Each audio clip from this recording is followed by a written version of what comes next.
Welcome to this explainer. We usually think of reading as just a standard school requirement, or maybe a casual weekend hobby if you have the time. Well, today we're diving deep into the source material to completely dismantle that idea. We're going to see how reading is actually a profound, life-altering biological intervention. Seriously, get ready to completely change how you view the written word. All right, let's just throw out those old stereotypes right now. Section 1, the magic of reading, an amazing biological hack. I want you to think of a library not as a quiet, stuffy room, but literally as a fully equipped gym for your brain. Just like a physical gym is where you go to build bodily fitness and muscle, reading is the exact equivalent for your cognitive abilities. You are literally working out the muscles of your mind, enhancing your thinking, your analysis, and your imagination. And the hard data on this is wild. Get this, 68%. According to a landmark study out of the University of Sussex, just 6 minutes of deep reading reduces stress levels by a staggering 68%. That is way faster and far more effective than listening to calming music, taking a brisk walk, or even sitting down with a cup of tea. It absolutely forces your nervous system to chill out, drastically lowering your cortisol and your heart rate in just minutes. And that perfectly lines up with this next incredible benefit, which comes to us from a groundbreaking 12-year Yale University study. They tracked over 3,600 people and found that regularly reading books can add an average of 2 extra years to your overall lifespan. 2 whole years. The biological effect of that continuous stress reduction and brain protection genuinely delays mortality. Now, if living longer and stressing less somehow wasn't enough for you, did you know reading literally makes you more attractive? No joke. A UK study looking at dating apps showed that men saw a 19% increase in messages simply by listing reading as a hobby on their profile. Who knew a book was the ultimate wingman, right? It signals empathy, intelligence, and depth. So this one simple habit makes you live longer, calms you down, and makes you far more attractive. So let's actually look under the hood and see how this alters the physical hardware of your brain. Section 2, reprogramming the brain, the neurobiology of reading. Here's a fascinating biological truth. Humans are not born with a specific reading gene.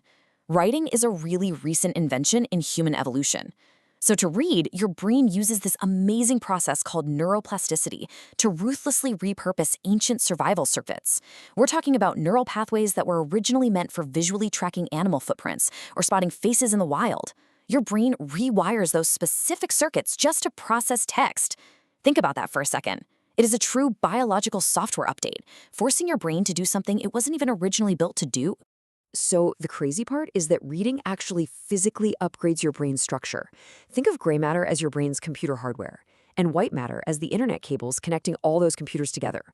Well, a Carnegie Mellon study proved that a rigorous reading habit physically thickens those white matter cables by wrapping them in a fatty insulation called myelin. And what does that do? It dramatically speeds up the signal connections between your gray matter processors. You are physically upgrading your brain's bandwidth. Now check this out. Why does your motor cortex light up when you just read the word run? Researchers at Emory University discovered that your brain accurately simulates what you read. The exact same neurons that fire when you physically run down the street are the ones that light up on an MRI when you simply read about a character running. Your brain literally cannot tell the difference. Reading is humanity's original biological virtual reality.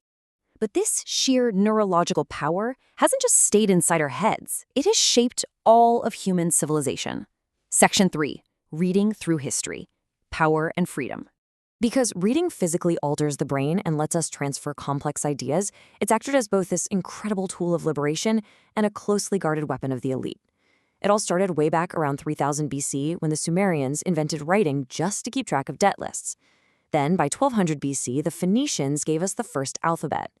Fast forward to 1440 AD, and Gutenberg invents the printing press, democratizing information and ripping it out of the hands of just kings and monks. Reading is this massive superpower for independent thought.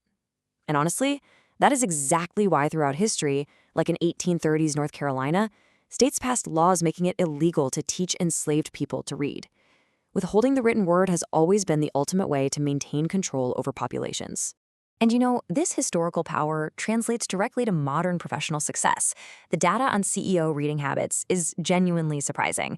Top executives rarely sit around reading traditional business and management books. Instead, they read history and philosophy. Why? Because it builds pattern recognition and critical thinking, which lets us predict market crises before they even happen. They also read fiction. Fiction develops deep empathy and something called theory of mind, which is the ability to deeply understand other people's motivations. And that right there is the secret to managing massive, complex teams. But in our modern world, we're facing a real biological choice in exactly how we consume these texts. Section 4, the decisive battle, paper versus screens. You might think words are just words, right? Actually, the medium totally changes how your brain processes them. Studies from Stavanger University in Norway reveal that physical paper books anchor our memory through spatial navigation. You remember the physical weight of the pages, where a specific paragraph sits, and it builds this solid, calming mental map of the story. Screens, on the other hand, train our eyes to skim in this erratic, fast-paced Z pattern. Plus, as the National Sleep Foundation points out, screens blast us with blue light that halts melatonin production, totally ruining our sleep. Meanwhile, paper books signal safety to the brain, letting us rest deeply. Ultimately, screens are systematically destroying our cognitive patience. So, how do we survive the digital age without totally losing our ability to focus? Well, cognitive researcher Marianne Wolf recommends developing what she calls a biliterate brain. It's a very practical solution for today. Think of it like mastering a manual transmission car before you switch over to an automatic. You have to train your brain on physical paper first to build out those deep reading and patience circuits. Once that neurological infrastructure is rock solid, then you can safely use screens for fast scanning without losing your ability to deeply engage with complex stuff. Okay, knowing all this amazing science, how do we actually implement this brain gym routine into our super busy, easily distracted lives? Section 5. Our actionable guide to fast and sustainable reading. As we've seen from the incredibly motivated young champions in the Arab Reading Challenge, enthusiasm absolutely requires the right starting point. First up, you have to start small, with short books on topics you already love. This gives your brain a quick dopamine hit of achievement. Second, just commit to 10 minutes a day. That's it. Once that habit is forged and that achievement loop is locked in, then you can gradually increase the difficulty to more complex, necessary topics. Now, to process all this information efficiently in our fast-paced world, try these physical speed reading hacks. You can actually jump from a normal 250 words a minute to an absolutely incredible 800 words a minute, and you won't lose comprehension. First, tilt your text at a 30-degree angle to reduce eye strain. Next, slightly move your head left to right to keep the text centered on your retina. Use your finger or a pen as a visual pointer to literally drag your eyes forward. Train yourself to read blocks of 3 to 4 words at a single glance. And this is the most important one, never let your eyes dart backward to reread sentences. Just trust that your brain already captured the context. We've seen the science, we've explored the history, and we've laid out the actionable methods.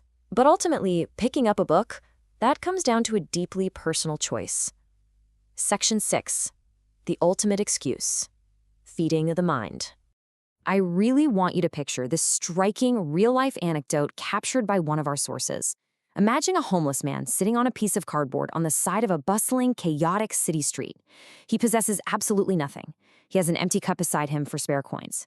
And yet, he is completely and totally absorbed in a book. He's ignoring the noise, ignoring the people, just deeply focused on feeding his mind.